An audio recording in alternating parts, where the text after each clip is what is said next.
Well, welcome everyone to the City of Everett Budget and Finance Committee for May 21st, 2025. On our agenda is three items, main items: year-to-date budget performance, including the March financial report, budget priorities discussion, and the general government full-time employee data history. So, and just welcome for those of you who may be watching online. We'll begin with our report. Who would like to start? Mayor, did you at this point need to start today, or are you just here to be part of this? Okay, I appreciate you being here, really much so. Okay, Heidi, take it away. Thank you. Good evening, Mayor and City Council. Heidi Berlantes, Finance Director, and joining me today is Jamie Lee Graves, our Assistant Finance Director. This evening, as President Schwab stated, we will start with an overview of our year-to-date budget performance as of March 31st. Following that, we will pause for council discussion before moving to our next topic, the city's budget priorities. Finally, we'll conclude with a summary of the general government full-time equivalents, or FTE, trends over the past decade from 2015 to 2025. So I'll now pass it to Jamie Lee, and she'll begin the presentation with year-to-date budget performance. Hello, Mayor and City Council. We start the year-to-date budget performance review with general government revenues. Through March, general government revenues exceeded projections by approximately $1.2 million, with total revenues for the month just over $580,000. This increase is largely due to the timing of operating transfers in and business and occupation, or B&O tax revenues. B&O tax receipts through March reflect an increase of $522,627, or 11.5% over budget. As mentioned in the past, we receive our largest B&O payments on a quarterly basis in January, April, July, and October. Sales tax revenues are trending towards budget and currently $49,194 above the forecast. Sales tax receipts are received on a 2-month lag, so March collections represent economic activity from January.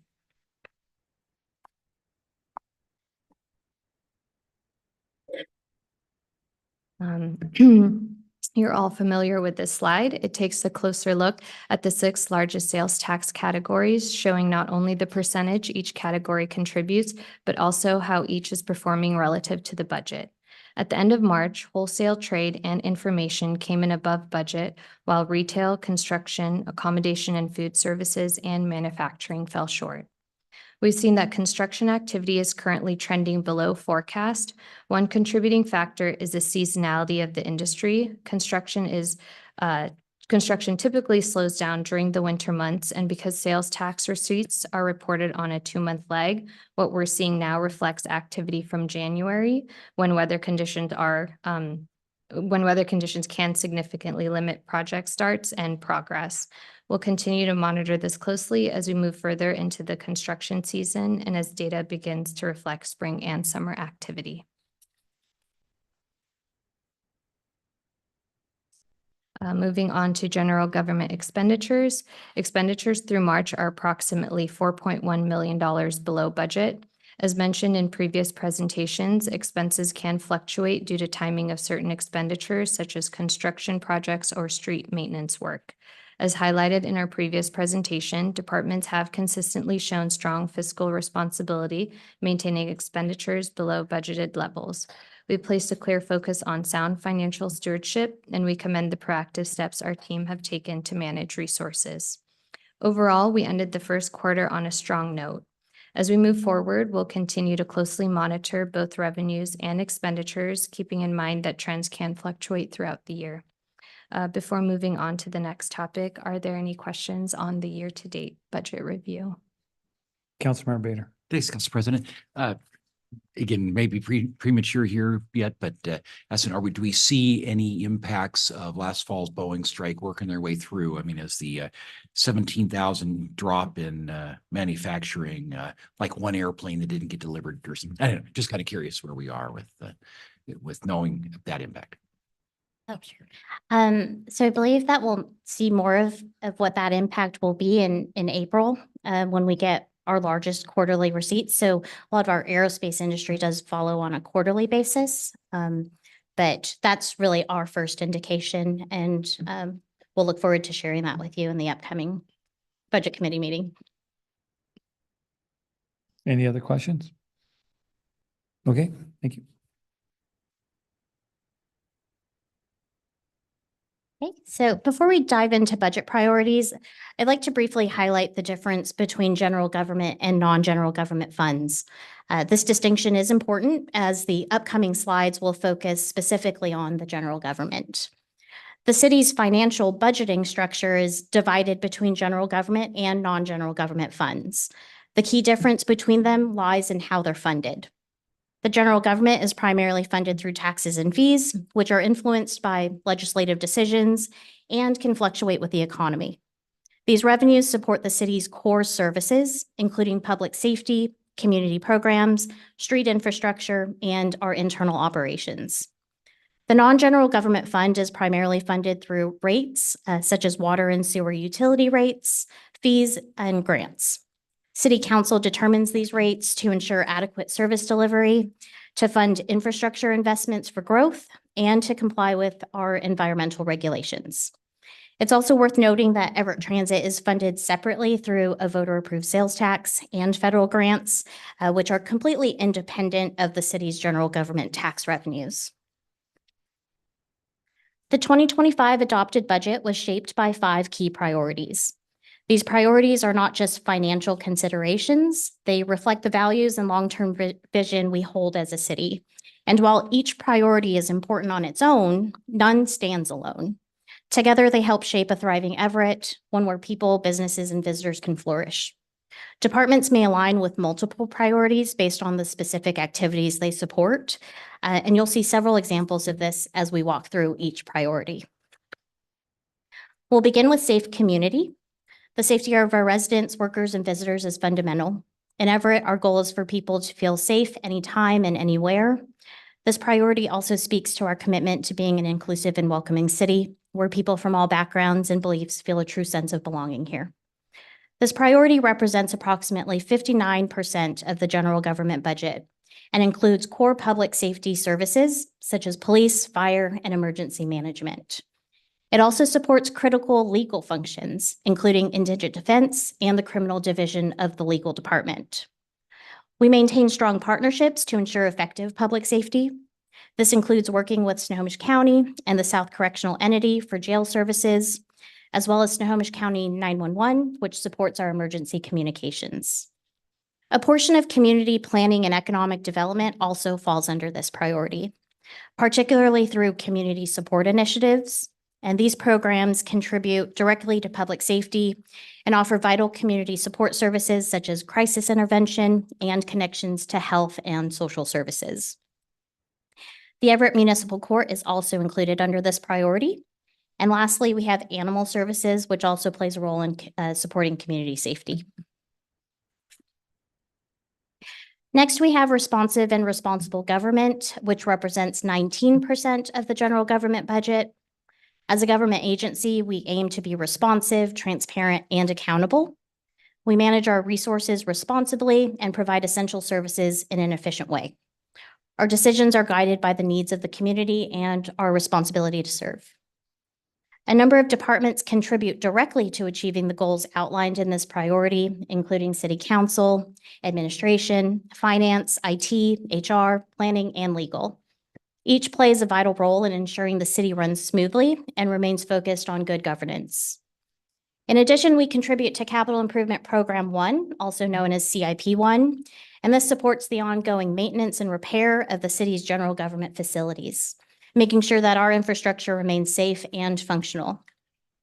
Overall, these departments serve as the core of the city's administrative operations, providing critical services and support that enable all of our departments to function effectively and efficiently. Moving on to housing, transportation, and infrastructure, which makes up 10% of the general government budget. This priority supports streets, engineering and public services, and community development. The Streets Fund plays a critical role encompassing the general maintenance of our roadways, ensuring that they remain safe and reliable.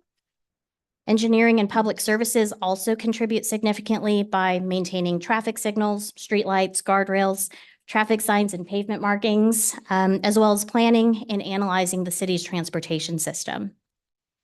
Community development supports this priority also by identifying and addressing gaps in basic human needs like shelter and housing stability across the city.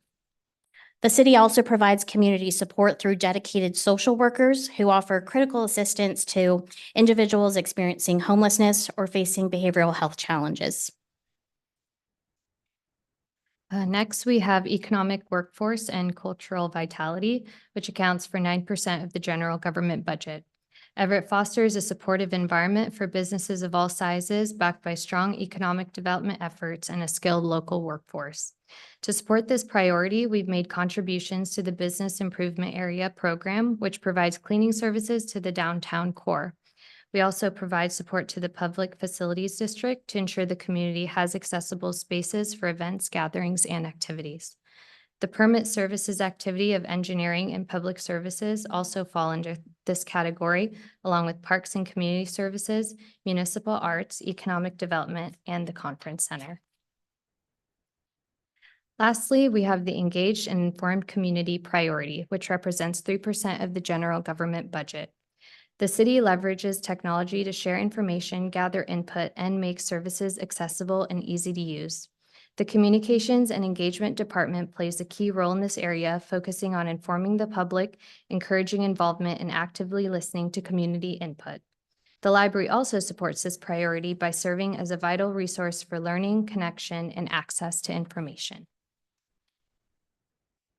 This slide shows a summary of the 5 budget priorities along with their corresponding vision statements.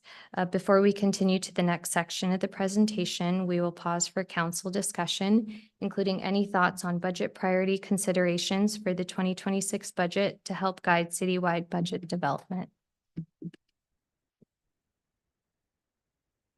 Councilmember Vogely.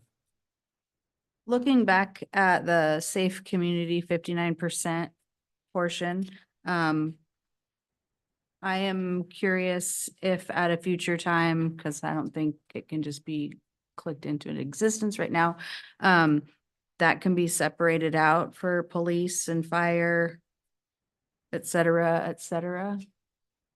And I don't know if it would be like FTEs versus other things, but I know that that's something that's brought up sometimes. To show their portion of the 59% by Correct. department.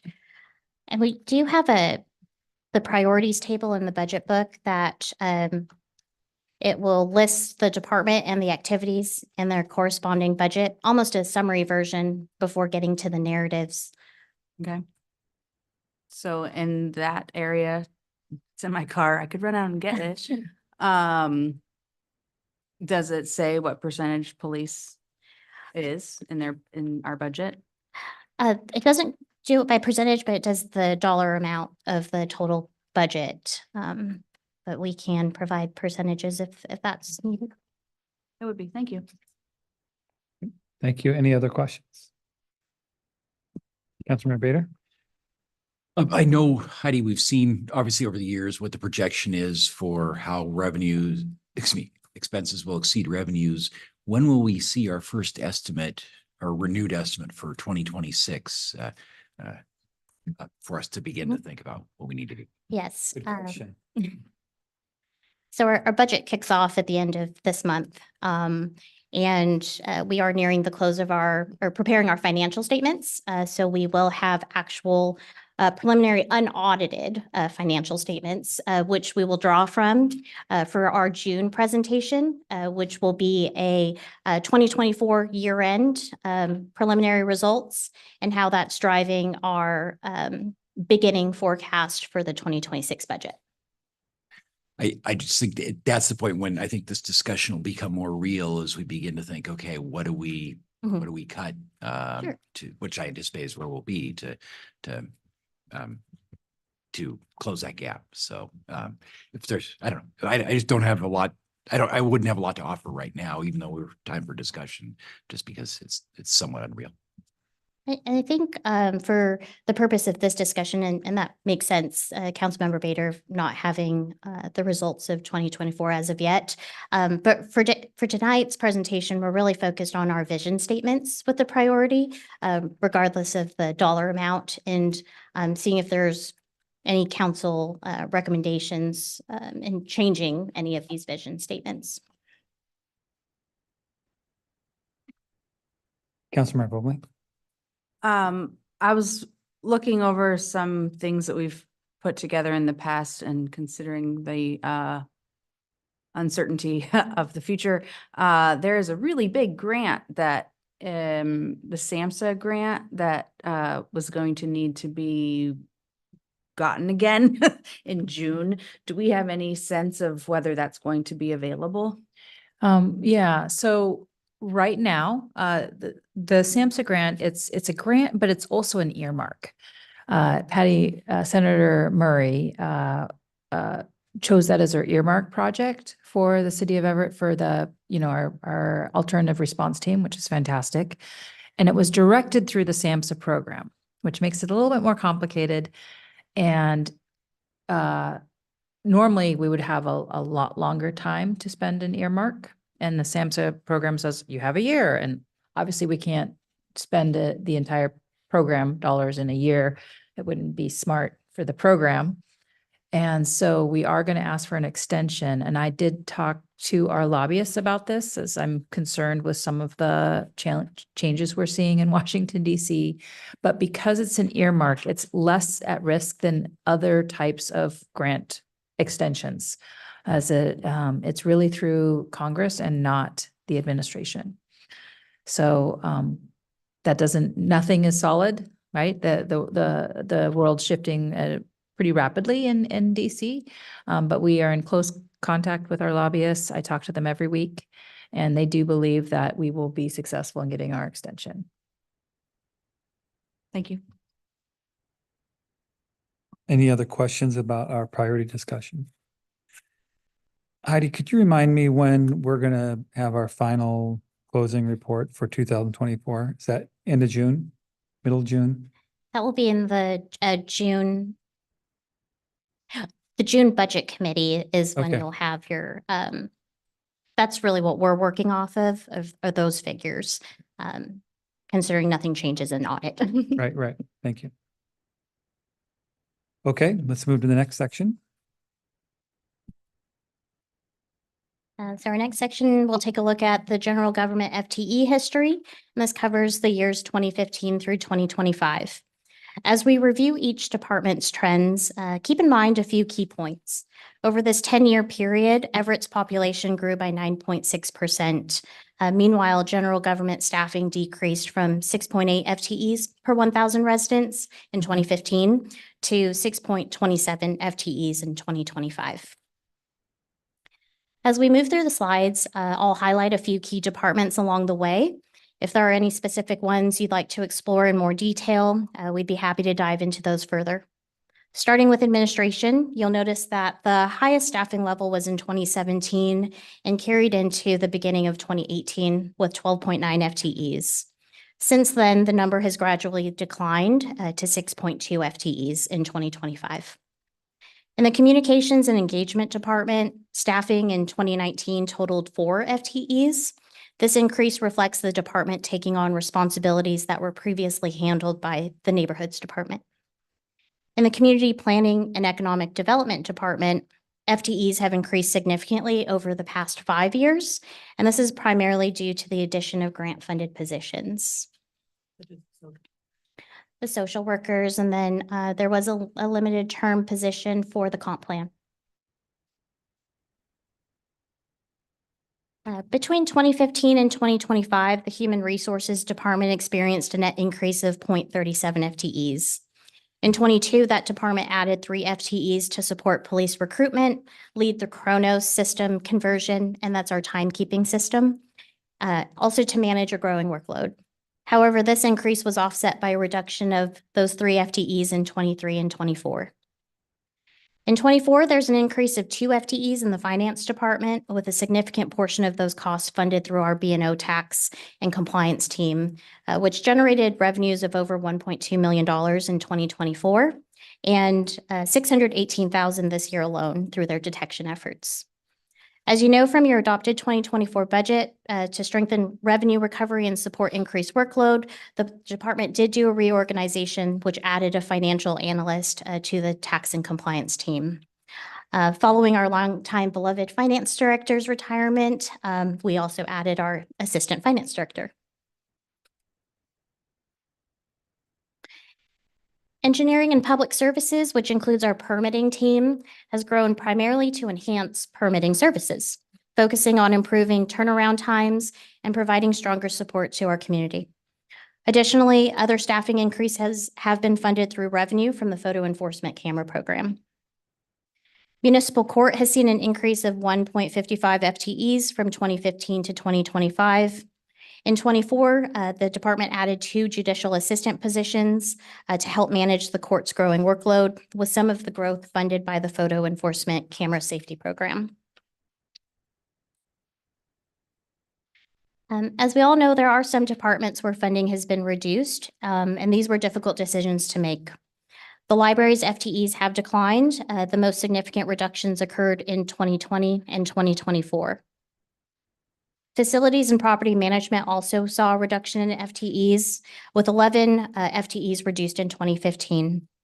This decrease was primarily due to the transfer of 10 FTEs to Transit, Fund 425, which is a non-general government fund, where staff resources were needed and are supported by this department. Parks and Community Services saw significant reductions in 2020 as a result of the voluntary separation incentive program and subsequent elimination of most recreation programs. The Police Department experienced a notable increase in FTEs in 2021 to support enhanced service levels, with partial funding provided through the COPS grant. An additional 11 FTEs were added in 2023 to address rising workload demands.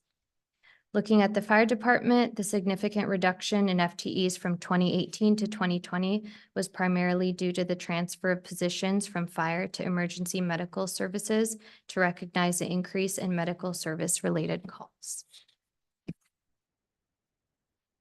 This final graph shows the number of FTEs per 1,000 residents. The blue bar represents Everett's population, which, as Heidi mentioned earlier, increased by 9.6% from 2015 to 2025.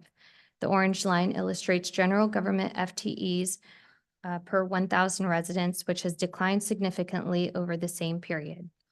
Without the ability to expand staffing, we continue to realign roles and responsibilities to best support the city and respond to growing and evolving demands.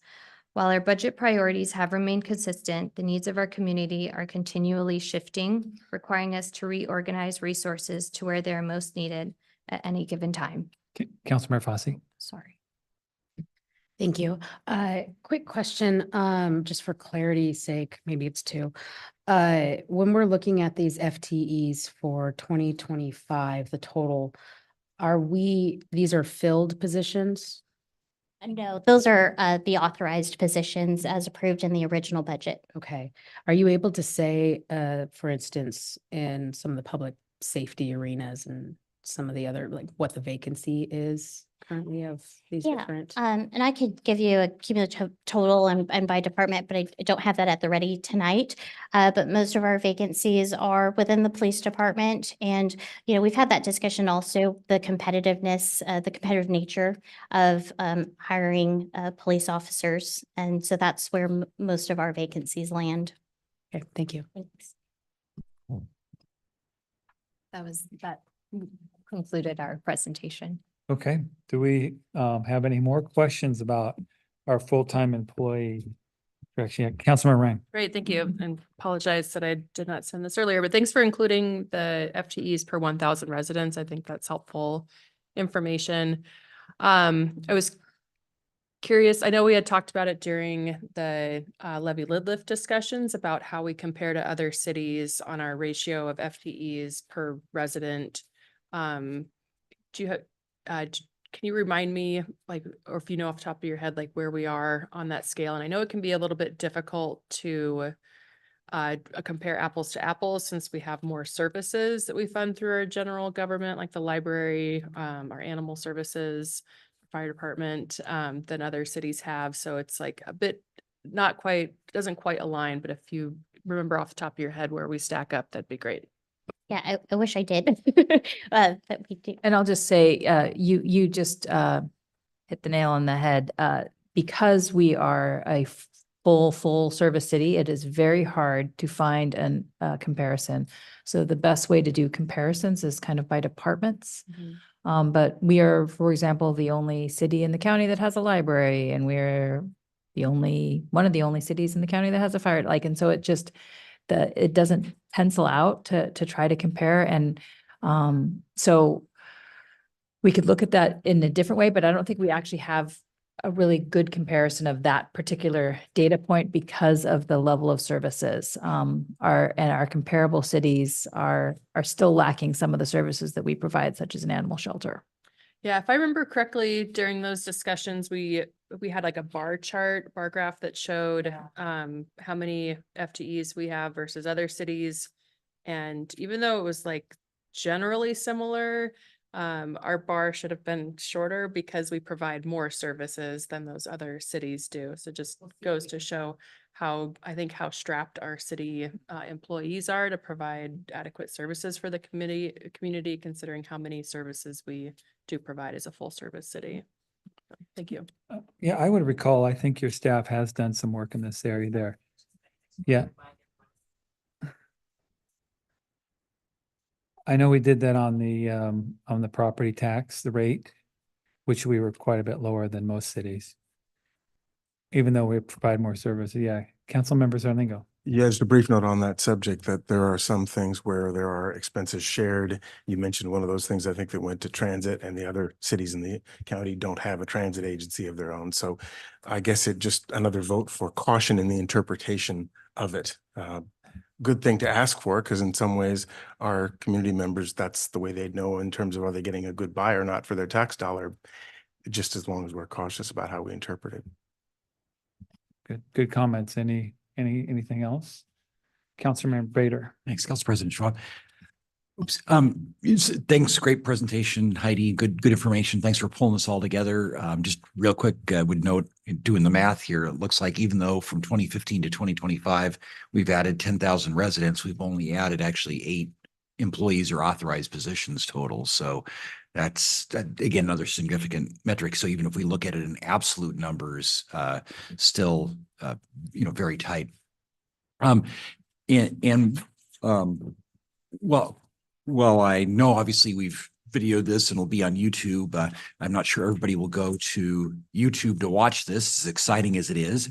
So I'm wondering, again, apologize for asking more of your time, but before we post the PowerPoint, which I assume we will on the city website, could you add some of your notes that you just shared with us, so people who just go to the PowerPoint, like your comment about how fire went down because we pulled out EMS, some EMS or fire over to EMS. So things like that, I think, would be helpful as people might go to the website and just look at the PowerPoint. So appreciate it. Absolutely. Yeah, you'll include our notes. Okay, thank you. Good thoughts. Thank you. Any other questions or comments? Councilmember Vogel.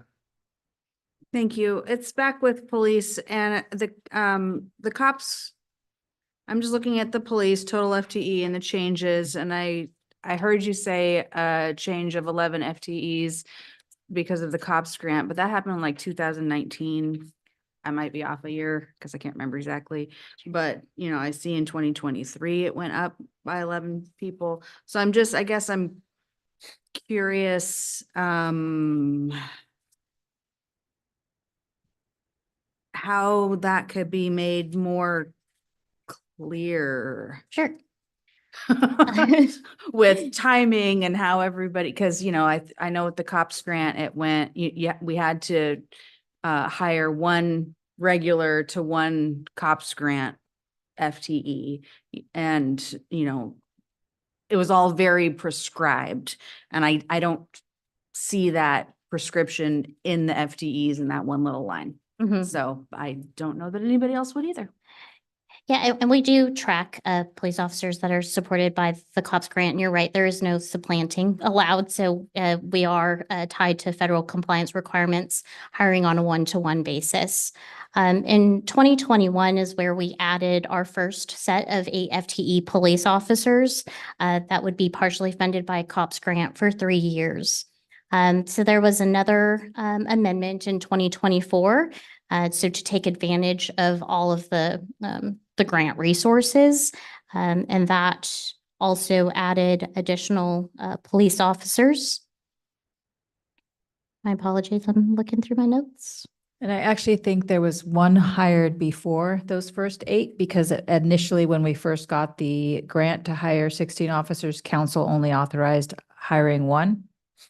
And so we hired the 1.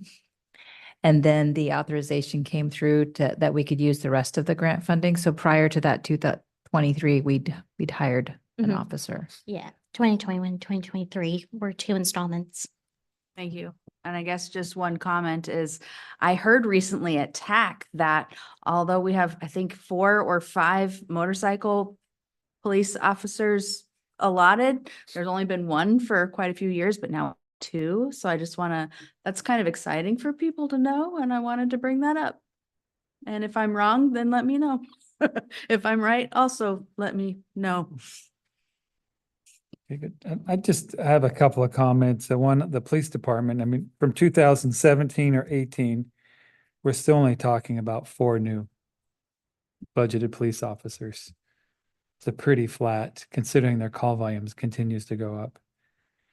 Even if you add the fire and the EMS together, which they do form more of a singular unit, we're still talking only increase in 2 a year for the amount of call volume has increased tremendous amounts. So we are asking more from our staff on And- both groups. And I'll just be clear, in police and fire, police in particular, we saw significant reductions in civilian staff over the last 10 years. We have increased uniformed officers by more than the 4 that you're referencing to support boots on the ground public safety efforts. But in order to support that, we actually reduced civilian, which are the support staff that help do all the other work that has to happen to run a police department. Mhm. So every single department in the city is running very lean, even the departments that have grown. Because, the administrative support for those team members has all but gone away. And so even our public safety teams have seen reductions, even as they've seen growth, because that growth has really only been in uniformed patrol officers. Right, good. Thanks for clarifying that up. Thank you. Any other comments or questions? Councilmember Lozingo. Just a quick note that, of course, I think one of the limiting factors in terms of that increase has been attracting and hiring additional officers in an environment where other cities are offering some huge bonuses and stuff. So that's another factor to keep in try. It's a complexity in these budget things, what's budgeted or allocated versus what we actually have. And it's important to kind of keep resetting to explain those and make sure we're apples to apples. Yep, thank you. Good point. Okay, Sorry. oh, Uh, okay, go ahead. I also just wanted to confirm what the mayor said about the reductions to civilian staff in the police department. So the largest reduction we saw in police was in 2020, which was down 8 FTEs. But we should also, the last slide that Jamie Lee spoke on was, we realign our responsibilities. And so sometimes these positions are transferred to other departments. And in there we had 2 community support social workers, and now they're embedded within community development. So even if it's a reduction in one department, it's possibly an addition to another to realign the work responsibilities of those employees to a department that is best suited. All right, thank you very much. With no further business, no questions or comments, we'll adjourn our Budget and Finance Committee. Thank you.